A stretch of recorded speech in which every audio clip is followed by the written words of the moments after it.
Hi and welcome back everyone to the channel. Today let us look at advanced data validation using formulas inside of Microsoft Excel. Now, the first example that I'd like to start with is what we call cascading or dependent drop-down lists. Let me just remove everything so that you can see what I mean.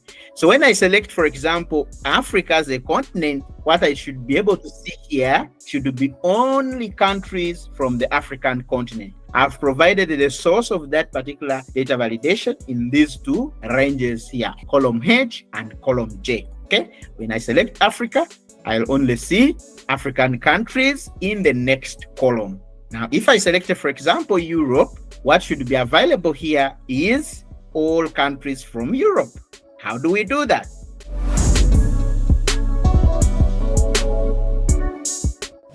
And we're going to be introducing ourselves to the indirect function.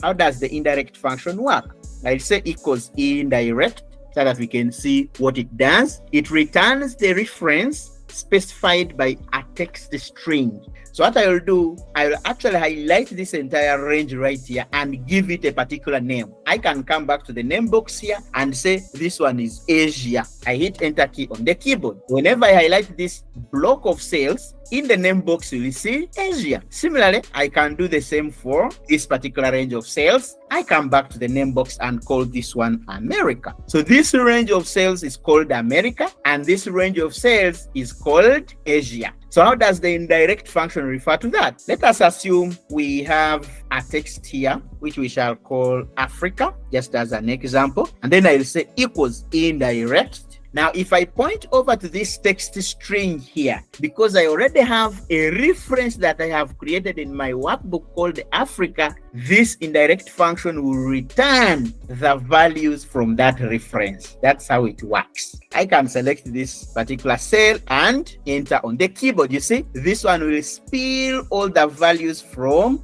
this range. So we can come here to the continent column and Alt DL so that we can introduce our data validation list. I'll come here and say from a list, and the source will be, of course, we want someone to select Asia as a continent and America. So whenever they select Asia, they should see countries from Asia. And whenever they select America, they should see only countries from the American continent. So I say, okay, like so. The drop-down list has been created. You can see I can pick from the list.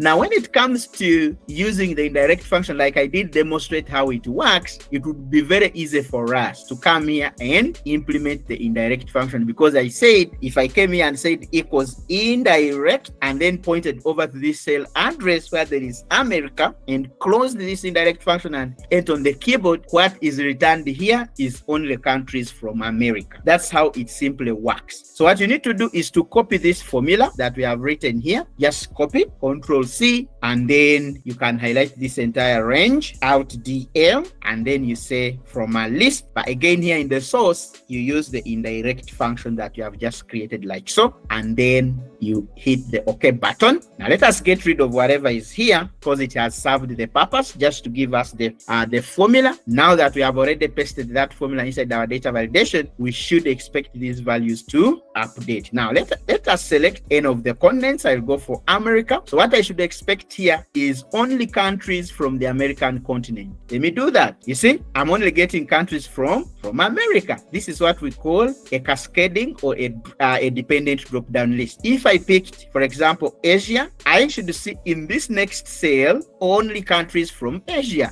and that's what is happening here. Now let us look at some other examples. We want you to restrict the dates that will be punched here so that they are only in the future.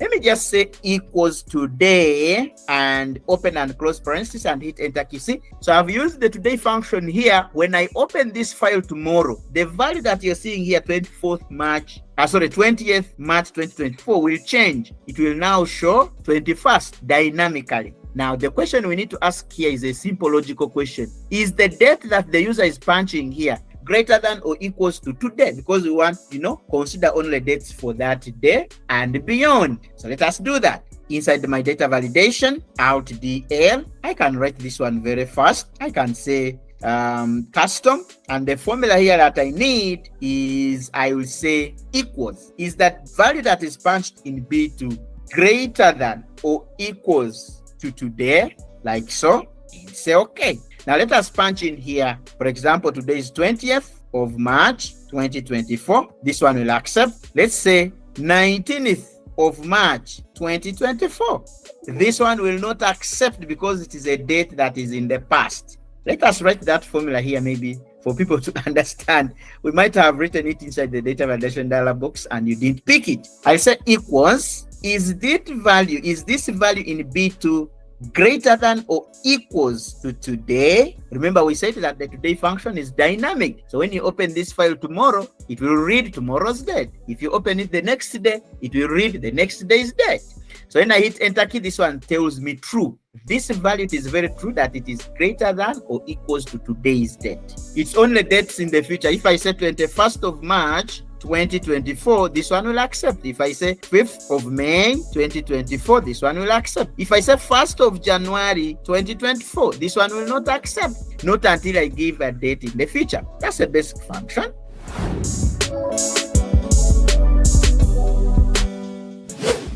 Now let us move forward and look at some more examples here.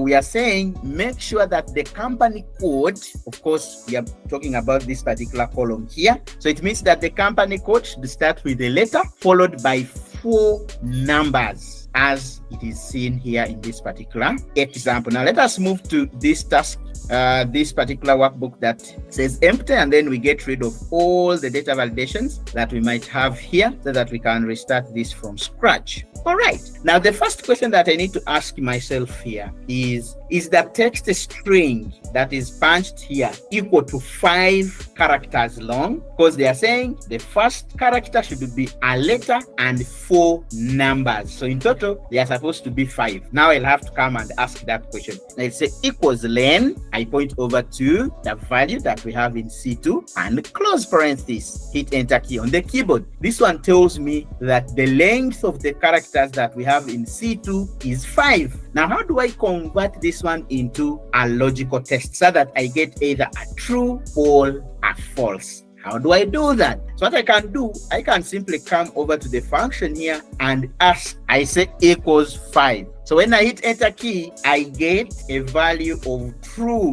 because the characters that we have here are exactly 5. Now, if I added another one here, let's say I add any number, I'll just add a 1 and hit enter. You see, I get a false because these characters are more than 5. The second question is the first character text or non-numeric? Is this first character non-numeric or text? How do we ask that? So what I will do, I'll make sure that I come here and extract the first character alone first, and then later I ask myself if it is a text or a number. So let's do that. I'll come here and say equals. I will use the left function. What does the left function do? It returns the specified number of characters from the start of a text string. So literally what we want to do is to point over to C2 and extract only the first character. I'll open parentheses, point over to C2, comma, and the number of characters that I want extracted is only 1. And then when I close parentheses and hit enter, I get C returned. Now I need to ask myself, is this a number or it is a text? So let us use the value function first, introduce the is number here so that we can check this entire stuff. So when I hit enter key, I get a false, but let us change this one to a number and check. I'll say 5, and then maybe I can add a letter somewhere in the middle and enter. So this one will tell me that it is true that this one is a number. If we change this one, let's say to CH, let's hit enter and see, we get a false. If you have a character C here, when you ask the question using the is number, it tells us that it is. Yet our interest is to get a yes because the number that is starting here or the value that is starting is a text. So how do we convert that one? We use the not function. So we wrap this entire thing into the not function. So let us see what the not does. I'll say not changes false to true and vice versa. If you get a true and your intention is maybe to get a false, then you can use the not function to convert the results. So let us do that. I'll come at the beginning and say not, so that the result of these two functions, or sorry, these three functions, the left, the value, and the is number, whatever they are delivering, if it's a false, convert it to a true. If it is a true, convert it to false. And we end up with a true. Now let us change here to a number. I'll say 6 and enter. We get a false. All right, so let us reinstate the example that we have here, 1, 2, 3, 4. And we see if we are getting trues here. Yes, we have a true for the number of characters. We have a true for the first character as being text. Now, the last 4 characters, are they numbers? We need to ask that question. How do we do that? I'll say equals right. I use the right function. Why? Because I want to start from the right side, extracting only 4 characters and ask if they are numbers. I'll say comma 4 because I want to extract 4 characters counting from the right. Of course, this is a number that is showing as text, and we know that the value function will convert this number that is saved as text to the proper number, like so. Then we shall ask the question, or we introduce our is number here to confirm. We wrap this entire 2 formulas or 2 functions that we have written here into the is number to confirm as to whether the value that is being returned is a number. So I close and hit enter, and sure enough, the 4 characters are numbers. Now, if I remove the 4, for example, and I added a character here, for example, H, and enter, you see, this one turns out to be false, meaning that if we do not get 3 truths, our data validation should not work. We should be getting 3 truths to allow that entry in this range. Otherwise, if we get one of these particular questions turning out to be false, the data validation will not allow. Now let us combine all these ones together. Since all these formulas that we wrote here have been converted into logical formulas or logical functions, now we need the AND function, because the AND function dictates that all the logical functions you supply must turn out to be true for you to get a true. So the AND function will be helpful here. Combine all these 3 so that we end up with truths. If we have all of them true, then the data validation will allow. If we have one of these particular questions turning out to be false, then the data validation will not allow. So let us do that. I'll say equals and now I need to start the first logical test. Of course, the first logical test was we used the left function and we touched this particular C2 and we said extract the first character and we said is it equal to 5? That was the first logical test, comma. And the second logical test, what did we use? We used the left function, and the text that we pointed to was C, and we extracted the first character like so. Or if you don't do this, by the way, you can copy these formulas that we have already written here if you don't want to rewrite it from scratch. So let us use that. Maybe it could be simpler. So what I do, I will click in here and say Control C, and I will X out, come back to the home tab here. I need to look for my clipboard. I'll just expand this clipboard here. Then I also come here and copy this. I'll say Control C. You can see it is added on the clipboard. I X out. I also Control C on this one and then X out. So I have all of them here. Now, if I want to combine them, I'll say equals and now I can actually paste the first one because the first one was the len. Once I do that, it pops up, comma.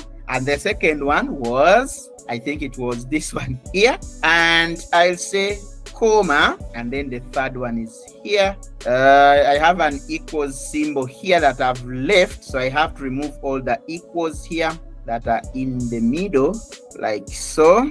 And I can also remove this one here and hit enter key on the keyboard. Now we end up with a false right here. Why? Because we have a false here for the number of characters. They are not all of them numbers because we have H at the end. Now, if I change this one to a number like 4, we shall end up with a true here. So it means that this formula that we have here should be able to work inside our data validation. So I'll copy the entire thing, Control C, and then I'll X out. I can close my clipboard or I can actually clear all and X out.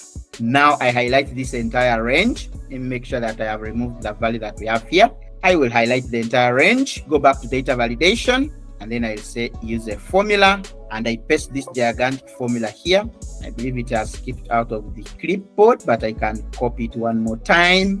Highlight this entire range, data validation, formula, and paste it here like so. Now when I say okay, we have implemented the data validation here for the company codes that should be punched here. Now we shall start with the example that they gave us. C1234. When I hit enter, this one accepts. Now if I say 55H54, what should I expect here? When I hit enter, this one will not accept. I'm denied because this value that I'm trying to punch here does not conform to the conditions that have been set in the data validation rule. So I have to retry. I'll say H55. This one will accept. I'll say J33H1. Enter. This one will not accept because the last three characters are not numbers. I have to retry. All right, now we're going to be heading over to our next class. But in case you're just new here and you love this type of content, please let me know in the comment section. You can actually give a like to this particular video